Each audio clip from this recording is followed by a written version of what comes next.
ngày ná có lõ ai tại dương bật lõ ta mày cái nâng về trà chật hạt ở với ban chia dương phía trán tay tại tuần tân rung chăm ngày lõ tự hiện chập đám thưa rừng đại lõ tá ngày khai năm rồi có về lía bật chị ai cầm nọt chụp Việt Nam được nông chi vật ở bao dương men đại rìตอบติดเจ้าบาสันเจียថ្ងៃនេះគឺជាថ្ងៃល្អតាមក្បួនហោរាក្បួនដំរាប៉ុន្តែបើយើងក្រឡេកទៅមើលផ្លូវចិត្តនិងទង្វើរបស់យើងពោពេញទៅដោយភ្លើងកំហឹងនិងអំពើអាក្រក់តែជីវិតរបស់យើងអាចជួបនៅរឿងរ៉ាវល្អៗដែរឬទេនៅក្នុងសង្គមយើងភាគច្រើនតែងតែចំណាយពេលវេលាថវិកាទៅមើលថ្ងៃខែឆ្នាំដើម្បីរៀបចំពិធីផ្សេងដើម្បីជាសិរីសួស្តីដោយកំណត់យកថ្ងៃខែឆ្នាំជាធំប៉ុន្តែយើងភាគច្រើនដូចគ្នាតែងតែមើលរំលងនៃវេលានៃអំពើរបស់យើងហើយអំពើនេះគឺជាសកម្មភាពប្រចាំថ្ងៃគឺជាទង្វើរបស់យើងដែលស្ដែងចេញអំពីកាយវាចានិងចិត្តបើកាយល្អថ្ងៃក៏ល្អបើចិត្តរបស់យើងល្អថ្ងៃរបស់យើងក៏ល្អបើវាចារបស់យើងល្អនឹងនាំសេរីសួស្តីល្អដល់យើងដូចគ្នាចុះប្រសិនបើយើងទាំងអស់នោះគឺប្រព្រឹត្តផ្ទុយទៅជាអាក្រក់វិញនោះក៏ទទួលបានផលអវិជ្ជមានផលមិនល្អដូចគ្នាដែរចឹងយើងភាគច្រើនបានជ្រើសរើសយកសេរីសួស្តីដើម្បីកំណត់យកឧទាហរណ៍ថាធ្វើជាមង្គលការរៀបចំមង្គលការទៅមើលខែឆ្នាំដោយសង្ឃឹមថាថ្ងៃល្អនោះនឹងផ្ដល់នៅសេរីសួស្តីពិតប្រាកដដល់គូស្វាមីភរិយាដែលតែរៀបការនិងកំពុងតែរៀបការថ្មីដោយសង្ឃឹមថាក្រោយពេលរៀបការទៅគូភរិយាស្វាមីភរិយានឹងទទួលបានសេរីសួស្តីពិតប្រាកដមង្គលល្អចូលមកក្នុងជីវិតប្រចាំថ្ងៃប៉ុន្តែខ្ញុំក្រឡេកឃើញទស្សនវិជ្ជាជាក់ស្ដែងគឺច្រើនមែនទែនក្រោយពេលរៀបការតែងតែមានការឆ្លោះប្រកែកគ្នារហូតពេលខ្លះអាចឈានទៅដល់ការលែងលះដោយសារតែខ្វះការយោគយល់និងខ្វះអធ្យាស្រ័យឲ្យគ្នាទៅវិញទៅមកទាំងអស់នេះសួរថាតើបញ្ហាមកពីថ្ងៃខែឆ្នាំឬក៏បញ្ហាមកពីមនុស្សពីរនាក់ប្រសិនបើមកពីខែឆ្នាំទស្សទាយហោរាគឺល្អហេតុអ្វីបានជាក្រោយពេលរៀបការឆ្លោះតែគ្នារាល់ថ្ងៃខ្ញុំយល់ថាដើម្បីសេរីសួស្តីទទួលបាននៅមង្គលសេរីសួស្តីពិតប្រាកដមិនមែនយើងពឹងផ្អែកទៅលើថ្ងៃខែឆ្នាំទេគឺអាស្រ័យទៅលើទង្វើរបស់យើងវិញដែលខ្ញុំបានជម្រាបខាងលើចឹងថាដើម្បីទទួលបាននៅសេរីសួស្តីគឺក៏ជាថ្ងៃល្អលុះត្រាតែមនុស្សយើង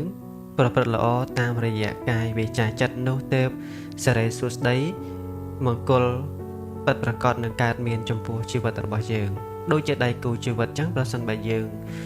ប្រព្រឹត្តល្អតាមរយៈកាយវាចាចិត្តបានល្អហើយខ្ញុំជឿថាការយោគយល់ការអធ្យាស្រ័យឲ្យគ្នាទៅវិញទៅមកការផ្ដល់ក្តីស្រឡាញ់ការអប់រំគ្នាទៅវិញទៅមកទទួលស្គាល់ពីគំនិតយោបល់របស់គ្នារៀនកែតម្រូវគ្នារៀនទទួលស្គាល់ការពិតរៀនបើកចិត្តឲ្យទូលាយនោះសុភមង្គលនឹងកើតមានឡើងនៅក្នុងសង្គមគ្រួសារបញ្ហាមួយចំនួននៅក្នុងសង្គមគ្រួសារប៉ុន្តែយើងមិនអាចជៀសផុតបានទេប៉ុន្តែសូមឲ្យមានតាមកម្រិតនៃការជួបកុំឲ្យធ្ងន់ពេកឲ្យមានតាមកម្រិតនៃការយល់ដឹងរបស់យើងដូច្នេះប្រសិនបើយើងមានការយល់ដឹងយើងមានការអធ្យាស្រ័យឲ្យគ្នាទៅវិញទៅមកមានការយោគយល់ចំពោះគ្នាបញ្ហាមានក៏មានស្រាលដែរយើងងាយស្រួលនៅក្នុងការដោះស្រាយព្រះអង្គបានបង្រៀនយើងថាជនទាំងឡាយណាប្រព្រឹត្តល្អតាមកាយវាចានិងចិត្តក្នុងការណាវេលាណាការនោះវេលានោះឈ្មោះថាជាវេលាល្អជាថ្ងៃល្អជាមង្គលល្អនិងជាអរុណរះល្អសម្រាប់ជនទាំងឡាយនោះដូចគ្នាចឹងច្បាប់នៃកម្មផលមិនដែលភូតភរយើងទេកម្មគឺសកម្មភាព បើទាំងធ្វើល្អសកម្មភាពល្អផលល្អនឹងកើតឡើងភ្លាមដោយមិនចាំបាច់សង្ឃឹមទៅលើប្រតិទិនថ្ងៃខែឆ្នាំឡើយដូច្នេះសេរីសួស្តីនិងភាពជោគជ័យនៅក្នុងជីវិតរបស់យើងមិនមែនការចេញអំពីពពក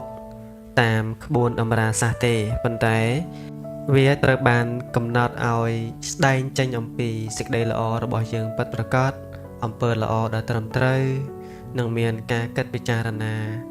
តាមរយៈសតិសម្បញ្ញៈនៅក្នុងខ្លួនរបស់យើងដូច្នេះសូមយើងទាំងអស់គ្នាឈប់គិតនិងរងចាំនៅថ្ងៃស្អែកទើបយើងធ្វើអំពើល្អដូច្នេះបើយើងចង់និយាយពាក្យល្អពីរោះមានន័យមិននិយាយពាក្យត្រគោះបោះបោកយើងធ្វើអំពើល្អ